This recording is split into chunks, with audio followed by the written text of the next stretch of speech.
हम पिछली कक्षा में मैकियावेली के चिंतन के बारे में हमने पढ़ा था और यह स्पष्ट किया था कि मैकियावेली जो है वह किस प्रकार से आधुनिक राजनीति विज्ञान का जनक है और किस प्रकार से उसके चिंतन में हमें यथार्थवाद की स्पष्ट झलक दिखाई देती है। इस प्रकार मैकियावेली को अपने युग का शिशु भी कहा जाता है, उसे आधुनिक राजनीति विज्ञान का जनक भी कहा जाता है और उसे प्रथम आधुनिक राजनीतिक विचारक भी कहा जाता है। तो इस प्रकार से मैकियावेली के चिंतन में हमें यथार्थवाद और उसके चिंतन में व्यावहारिकता की स्पष्ट झलक दिखाई देती है। तो अब आपका अगला जो टॉपिक है मैकियावेली का, वह है मैकियावेली के राज्य संबंधी विचार।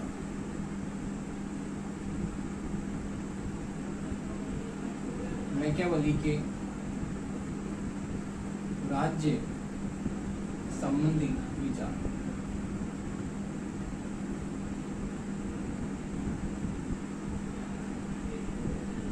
देखिए, मैकियावेली के राज्य संबंधी विचार उसकी मानव स्वार्थता के सिद्धांत से ही निकला हुआ है और मैकियावेली ये मानता है कि राज्य जो है वह मानव द्वारा निर्मित है, अर्थात अरस्तु की तरह वह राज्य को स्वाभाविक रूप से जन्मा हुआ नहीं मानता, अर्थात राज्य प्राकृतिक नहीं है। राज्य क्या है? मानव द्वारा निर्मित है, राज्य कृत्रिम है। तो देखिए, मैकियावेली मानता है राज्य एक कृत्रिम संस्था है। कृत्रिम संस्था का तात्पर्य यह है कि मानव द्वारा निर्मित, मानव द्वारा निर्मित। इस तरह से वो इस विचार में अपना विचार बिल्कुल अलग प्रतिपादित करता है और अरस्तु से बिल्कुल अलग उसका विचार इस दृष्टि से अलग है कि अरस्तु राज्य को प्राकृतिक मानता है, राज्य को एक स्वाभाविक संस्था मानता है जो कि व्यक्ति के विकास के साथ साथ स्वाभाविक रूप से उसका आविर्भाव हुआ, उसकी उत्पत्ति हुई है और वह व्यक्ति का पूर्वगामी है। लेकिन मैकियावेली ये मानता है कि राज्य जो है वह व्यक्तियों ने मिलकर उसका निर्माण किया है। जब मनुष्य को आवश्यकता महसूस हुई, अर्थात मानव का चित्रण उसने, मानव स्वभाव का उसने यथार्थवादी चित्रण किया है कि मानव स्वार्थी, छल, कपट, धोखेबाजी इन सब से युक्त है, उसका मानव स्वभाव का जो चित्रण उसने प्रस्तुत किया है। और मानव स्वार्थी होने के कारण जब मानव के स्वार्थ और लोक कल्याण में जब टकराहट हुई, तो अब लोक कल्याण को स्थापित करने के लिए, अर्थात व्यक्ति की स्वार्थपरक इच्छाओं को नियंत्रित करने के लिए या मनुष्य की स्वार्थी भावनाओं पर नियंत्रण लगाने के लिए एक संस्था की आवश्यकता महसूस हुई, जिसे हम कहते हैं राज्य। तो इस प्रकार मैकियावेली के राज्य संबंधी विचार में उसने ये स्पष्ट किया है कि राज्य मानव द्वारा निर्मित एक कृत्रिम संस्था है और इस संस्था का निर्माण मानव की आवश्यकताओं की पूर्ति के लिए हुआ है। मानव की जब स्वार्थपरक इच्छाएं बहुत ज़्यादा अनियंत्रित हो जाती हैं या मानव की स्वार्थपरक इच्छाएं लोक कल्याण पर हावी हो जाती हैं, तो उन इच्छाओं पर नियंत्रण रखने के लिए एक संस्था का जन्म होता है जिसे हम कहते हैं राज्य। तो इस प्रकार मैकियावेली राज्य को मानव द्वारा निर्मित संस्था मानता है, एक कृत्रिम संस्था मानता है जो कि मानव की आवश्यकताओं की पूर्ति के लिए राज्य का निर्माण लोगों ने मिलकर किया। तो इस प्रकार उसका यह विचार अरस्तु से बिल्कुल अलग है और इस प्रकार मैकियावेली राज्य को एक कृत्रिम संस्था मानता है, मानव द्वारा निर्मित संस्था मानता है। और अपने राज्य संबंधी विचारों में वह यह भी कहता है कि शासक को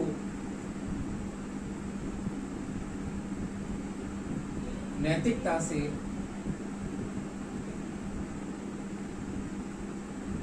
अलग रहना चाहिए। शासक को नैतिकता से अलग रहना चाहिए, अर्थात शासन में नीति या धर्म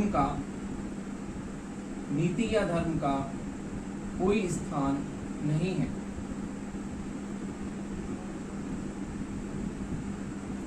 देखिए, मैकियावेली का ये विचार उसके राजनीति और धर्म के पृथक्करण से ही संबंधित है। उसने अपने इस विचार के द्वारा ये प्रतिपादित किया है कि शासक को नैतिकता से अलग रहना चाहिए, अर्थात शासन में नीति और धर्म दोनों को शासन से बिल्कुल परे रखना चाहिए। इस प्रकार मैकियावेली राजनीति में नैतिकता का समावेश नहीं करता है और राजनीति को नीति विहीन, धर्म विहीन वह स्थापित करने की बात करता है कि राजनीति कैसी हो, धर्म विहीन हो, नीति विहीन हो, नैतिकता विहीन हो। इस प्रकार से वह एक धर्मनिरपेक्ष राज्य का, देखिए, धर्म निरपेक्ष राज्य का सिद्धांत प्रतिपादित करता है। देखिए, ये एक महत्वपूर्ण विचार है। धर्मनिरपेक्ष राज्य जिसकी वर्तमान में अत्यधिक प्रासंगिकता है। भारत भी एक सेक्युलर स्टेट है। पंथ निरपेक्ष जो हमने हमारी प्रस्तावना में धर्मनिरपेक्ष शब्द के स्थान पर पंथ निरपेक्ष शब्द को जोड़ा है, तो ये धर्मनिरपेक्ष शब्द जो आज वर्तमान में बहुत ही प्रासंगिक है, मैकियावेली ने उस जमाने में इस सिद्धांत को प्रतिपादित किया और इस सिद्धांत की उसने वर्तमान आवश्यकता को उस समय ही पहचान लिया था। और मैकियावेली ये कहता है कि वर्तमान राज्य का स्वरूप धर्मनिरपेक्ष है, तो इस प्रकार वह धर्म को धर्म से अलग, नैतिकता से अलग रखता है और धर्मनिरपेक्ष राज्य के सिद्धांत का प्रतिपादन करता है। धर्मनिरपेक्ष राज्य का मतलब राज्य में किसी भी धर्म को स्थान नहीं दिया जाएगा। राज्य में किसी भी धर्म के अनुसार किसी भी प्रकार का शासन में कोई आचरण नहीं होगा, अर्थात शासन धर्म के नियंत्रण से बिल्कुल मुक्त होगा। शासन नैतिकता, नीतिगत परायणता, इन सब से बिल्कुल मुक्त होकर शासन किस प्रकार से होगा, धर्मनिरपेक्ष स्वरूप शासन का होगा। तो इस प्रकार मैकियावेली धर्मनिरपेक्ष राज्य के सिद्धांत का प्रतिपादन करता है। तो इस प्रकार से मैकियावेली के चिंतन में हमें धर्मनिरपेक्ष राज्य के सिद्धांत का समावेश मिलता है और इस प्रकार मैकियावेली शासन में धर्म और नैतिकता को बिल्कुल भी स्थान नहीं देता। देखिए, अगली इसकी विशेषता यह है कि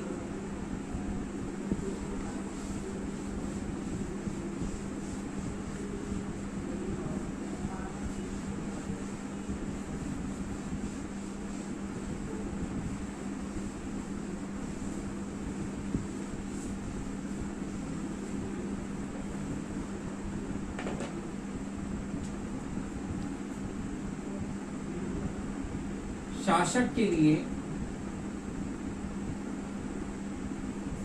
दोहरा मापदंड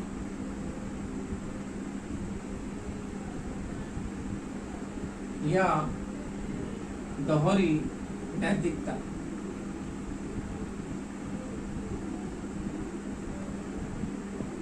अर्थात वो ये कहता है जिस प्रकार हाथी के दांत खाने के कुछ और दिखाने के कुछ होते हैं, उसी प्रकार से शासन को अपना व्यवहार करना चाहिए। शासक को जो है वह दोहरे आधार पर उसे व्यवहार करना चाहिए कि प्रजा के समक्ष तो उसका चेहरा कुछ और वास्तव में रियलिटी में उसका चेहरा कुछ और।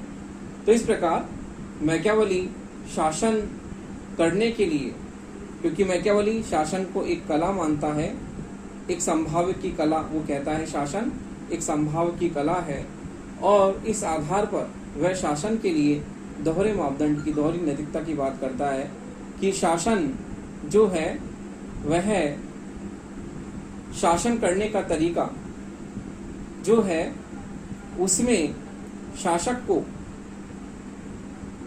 अपनी प्रयोजन सिद्धि अर्थात अपने उद्देश्य की पूर्ति के लिए वह किसी भी तरह के साधन का प्रयोग कर सकता है। अर्थात यहाँ पर वह साधनों की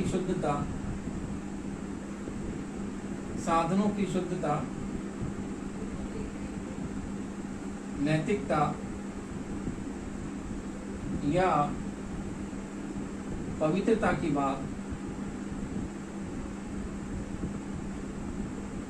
नहीं करता है। मैकियावेली साधनों की शुद्धता, नैतिकता और इनकी पवित्रता की बात नहीं करता है, केवल साध्य अर्थात लक्ष्य प्राप्ति को शासक का परम ध्येय मानता है। अर्थात जो लक्ष्य है वो लक्ष्य क्या है, महत्वपूर्ण है, और उस लक्ष्य की प्राप्ति के लिए साधन कैसे भी हो सकते हैं। जिस प्रकार से जो आदर्शवादी विचारक हैं वो साधनों की पवित्रता, साधनों की शुद्धता की बात करते हैं, लेकिन मैकियावेली इसके विपरीत लक्ष्य सिद्धि के लिए किसी भी तरह के साधन को अपनाने की बात करता है। वो कहता है कि लक्ष्य सर्वोपरि है और लक्ष्य की प्राप्ति के लिए जो साधन है वो साधन कैसे भी हो सकते हैं। इस प्रकार मैकियावेली साध्य और साधन की पवित्रता की बात नहीं करता। वो कहता है कि साध्य सबसे प्रमुख है और लक्ष्य की प्राप्ति के लिए साधन नैतिक, अनैतिक, शुद्ध, अशुद्ध, पवित्र, अपवित्र किसी भी तरह का हो सकता है। इस प्रकार से वह साधनों की शुद्धता की बात या साधनों की नैतिकता या पवित्रता की बात नहीं करता है। अब देखिए अगला जो है उसने अगला विचार दिया है इसी में कि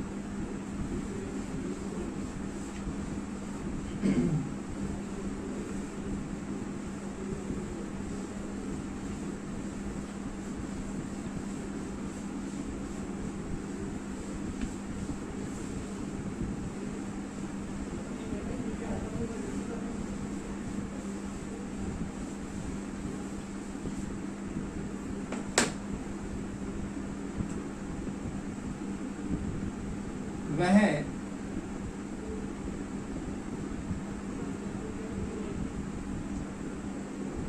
राजतंत्र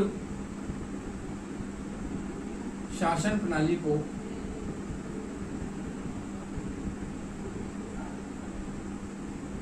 सर्वश्रेष्ठ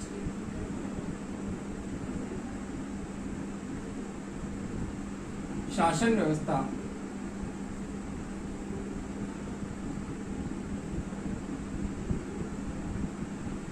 मानता है। जब मैकियावेली अपनी पुस्तक प्रिंस में सरकारों का वर्गीकरण करता है और सरकारों के वर्गीकरण में वो सबसे सर्वोच्च जो शासन व्यवस्था है राजतंत्र को मानता है और ये कहता है कि राजतंत्रात्मक शासन प्रणाली सबसे सर्वश्रेष्ठ है। इस प्रकार से सिद्धांततः है वह अपनी प्रिंस में राजतंत्रात्मक शासन प्रणाली को सबसे अच्छा शासन व्यवस्था मानता है और ये कहता है कि राजतंत्र शासन प्रणाली में जो शासन है वह शासन का जो तरीका है वह सबसे अच्छा है। सर्वोत्कृष्ट शासन व्यवस्था जो है वह राजतंत्रात्मक शासन प्रणाली है, लेकिन धीरे धीरे इस व्यवस्था में दोष उत्पन्न हो जाते हैं और यह निरंकुश शासन में क्या हो जाती है, परिवर्तित हो जाती है। तो मैकियावेली अपनी प्रिंस में जहाँ पर यह राजतंत्रात्मक शासन प्रणाली को सबसे अच्छी शासन व्यवस्था मानता है, वहीं पर डिस्कोर्सेस ऑन लिविंग में जो उसने बाद में लिखी उस पुस्तक में वह गणतंत्रात्मक शासन व्यवस्था को डिस्कोर्सेस में वह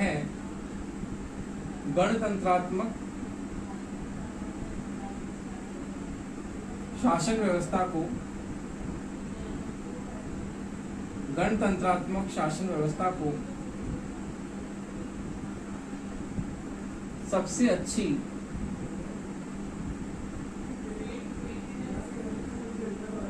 शासन व्यवस्था मानता है।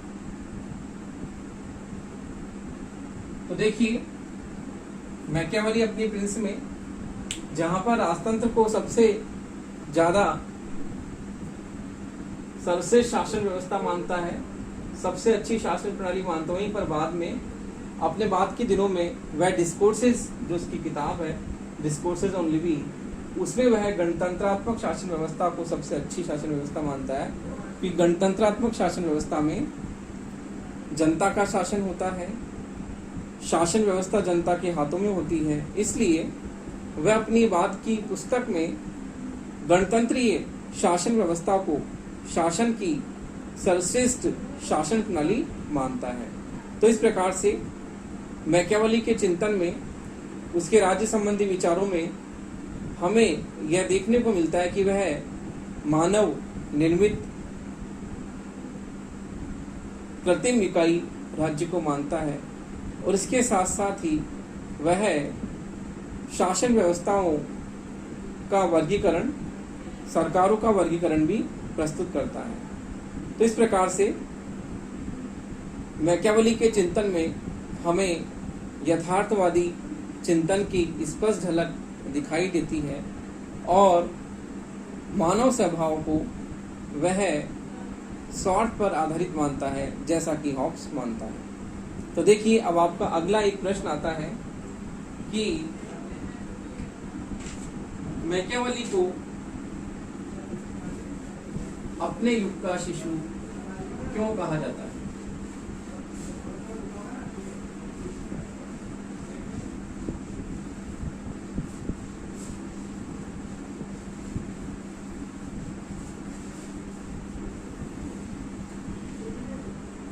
तो देखिए एक विचारक है डनिंग ने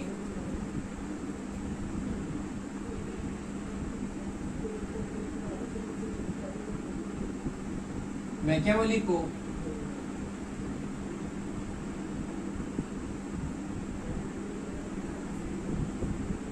अपने युग का शिशु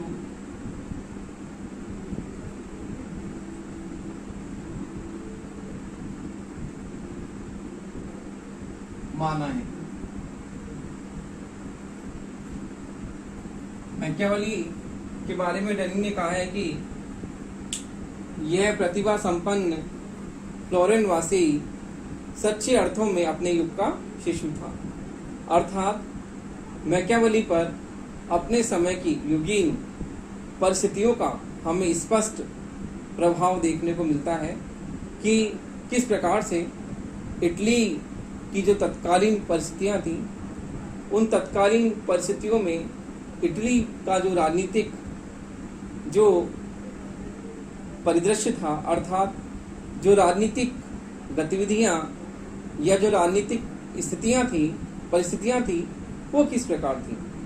और मैकियावेली ने अपने चिंतन में उन राजनीतिक परिस्थितियों के अनुरूप ही अपने चिंतन को, अर्थात अपने दर्शन को उसने उसके अनुसार ही प्रस्तुत किया है। तो उसकी युगीन परिस्थितियों का हमें स्पष्ट झलक उसके चिंतन में देखने को मिलती है कि किस प्रकार मैकियावेली ने अपनी युगीन परिस्थितियों से प्रभावित होकर अपने चिंतन को उसने क्या किया है, आगे बढ़ाया है।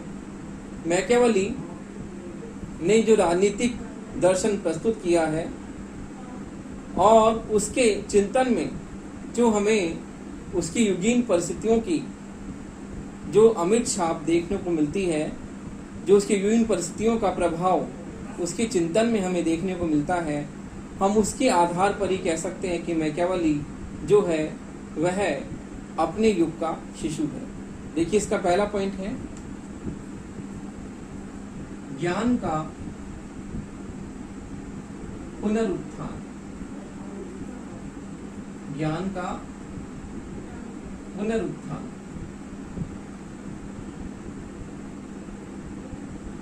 मैकियावेली ज्ञान के पुनरुत्थान की बात करता है और उसने जो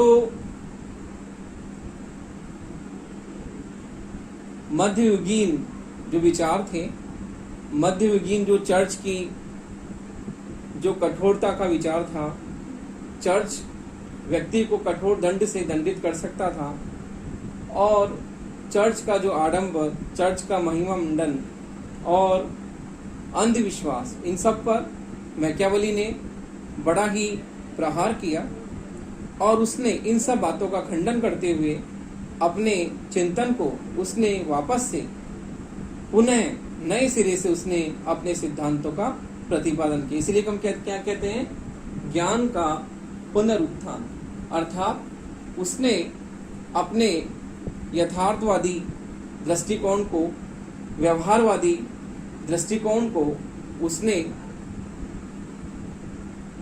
प्रतिपादित किया और चर्च की मान्यताओं पर कठोर प्रहार करते हुए जो चर्च की मान्यताएं थी, जो चर्च के अंधविश्वास थे, जो चर्च की कठोर प्रक्रिया थी दंडात्मक व्यवस्था की, उस व्यवस्था का उसने पूरे अपने प्रबल रूप से उसने उस पर तीव्र प्रहार किया, उसका खंडन किया और अपने सिद्धांत को नए सिरे से उसने क्या किया, प्रतिपादित किया। उसने बताया कि मानव स्वयं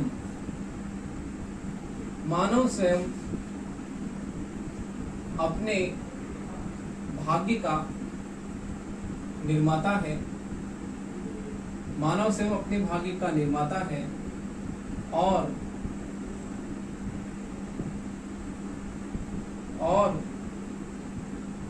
उसे नैतिकता से अलग रखते हुए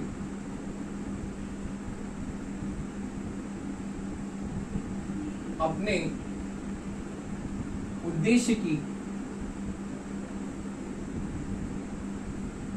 पूर्ति करनी चाहिए।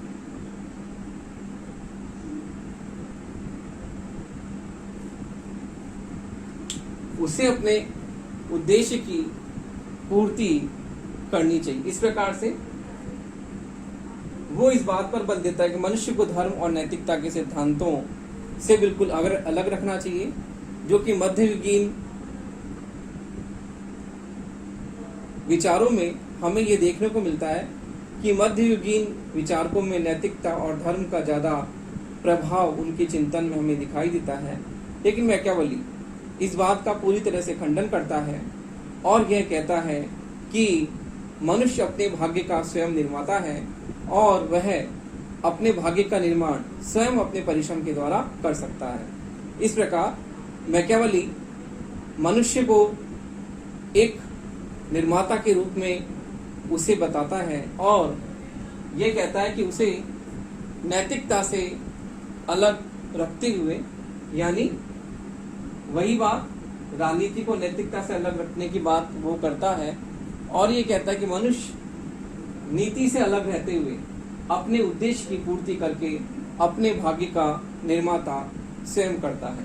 दूसरा पॉइंट है राजतंत्र की पुनर्स्थापना।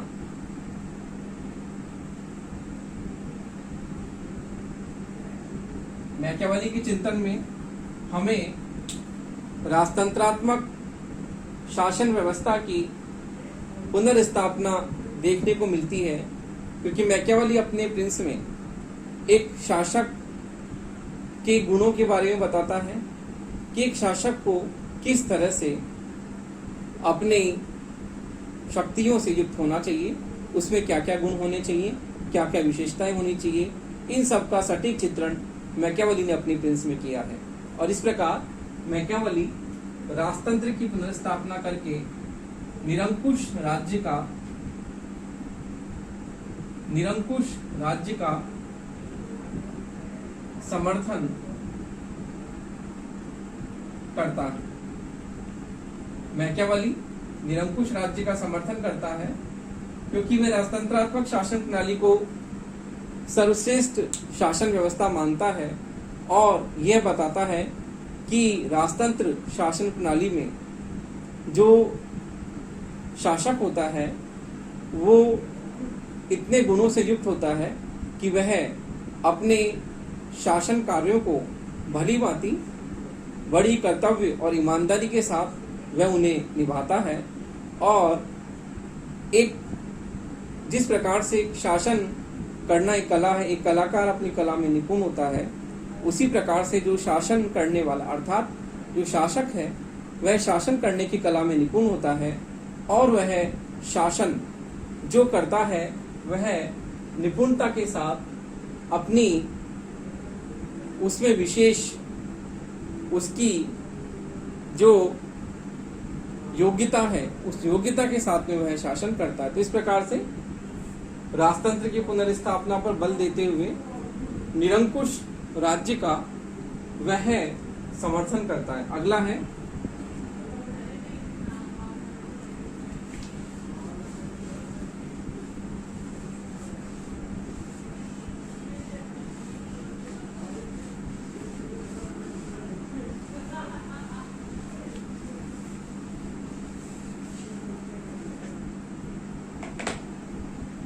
इटली का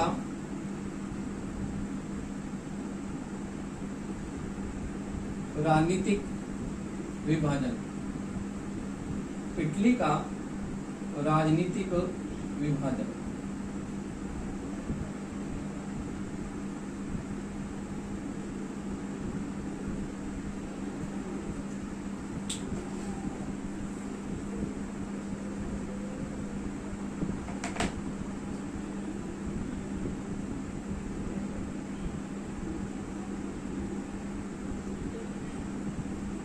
मैकियावेली के समय में जो इटली था वह छोटी छोटी देशी रियासतों में बटा हुआ था और संपूर्ण इटली का राज्य इस प्रकार से छोटे छोटे राज्यों में विभक्त था। तो मैकियावेली के सामने ये सबसे बड़ी समस्या थी कि इटली को राजनीतिक रूप से किस प्रकार से एकीकृत किया जाए, अर्थात इटली का राजनीतिक एकीकरण किस प्रकार से किया जाए। तो मैकियावेली ने इटली के राजनीतिक एकीकरण के लिए उसने राष्ट्रीय राज्य का सिद्धांत प्रतिपादित किया कि छोटे छोटे राज्यों को एक साथ उनको राष्ट्रीय राज्य में उन्हें मिला दिया जाए और इस प्रकार से जो राजनीतिक एकीकरण जो होगा उसके आधार पर राज्य सर्वशक्तिमान होगा और सर्वशक्तिमान होने के साथ साथ वह लोगों के कल्याण के लिए अर्थात जन कल्याण के लिए वह अधिक से अधिक सक्षमता के साथ सामर्थ्य के साथ शक्तिशाली होकर कार्य करेगा। तो इटली के राजनीतिक एकीकरण की बात करता है कि वह इटली का राजनीतिक एकीकरण करना चाहता है। अगला है इटली के समाज की दुर्दशा। मैकियावेली ये बताता है कि उस समय जो इटली का जो समाज था उसमें नीति परायणता,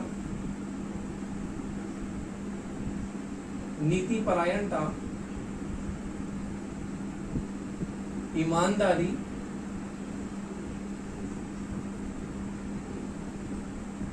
कर्तव्य परायणता,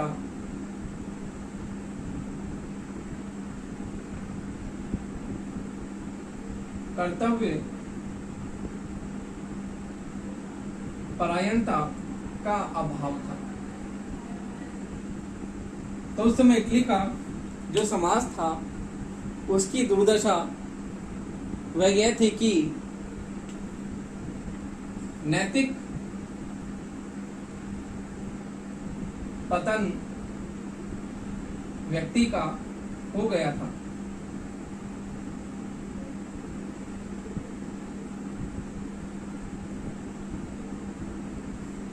तो मैकियावेली ने इटली के समाज की दुर्दशा का यह कारण बताया, नीतिपरायणता, ईमानदारी, कर्तव्यपरायणता का अभाव था। और मैकियावेली जो है अपने राज्य को संगठित करना चाहता था, राज्य को संगठित करना चाहता था। तो इस प्रकार जो इटली के समाज की दुर्दशा थी उसका प्रमुख कारण लोगों का नैतिक पतन का गिरा हुआ होना, लोगों में ईमानदारी, कर्तव्यपरायणता, नीतिपरायणता का अभाव होना, जिसके कारण से इटली का समाज जो पतन की ओर जा रहा था। इटली के समाज का नैतिक पतन हो चुका था और इटली का समाज जो है वह बिल्कुल अस्थिरता की तरफ जा रहा था। तो मैकियावेली ने इन सब समस्याओं को समझा और वह अपने राष्ट्रीय राज्य के सिद्धांत के द्वारा इटली के राज्य को सुसंगठित करके वापस से राजनीतिक एकता को स्थापित करने की बात करता है। इस प्रकार से डनिंग का यह कहना कि मैकियावेली अपने युग का शिशु था बिल्कुल सत्य है, क्योंकि मैकियावेली के चिंतन में हमें उसकी युगीन परिस्थितियों का जो प्रभाव है वह स्पष्ट रूप से देखने को मिलता है।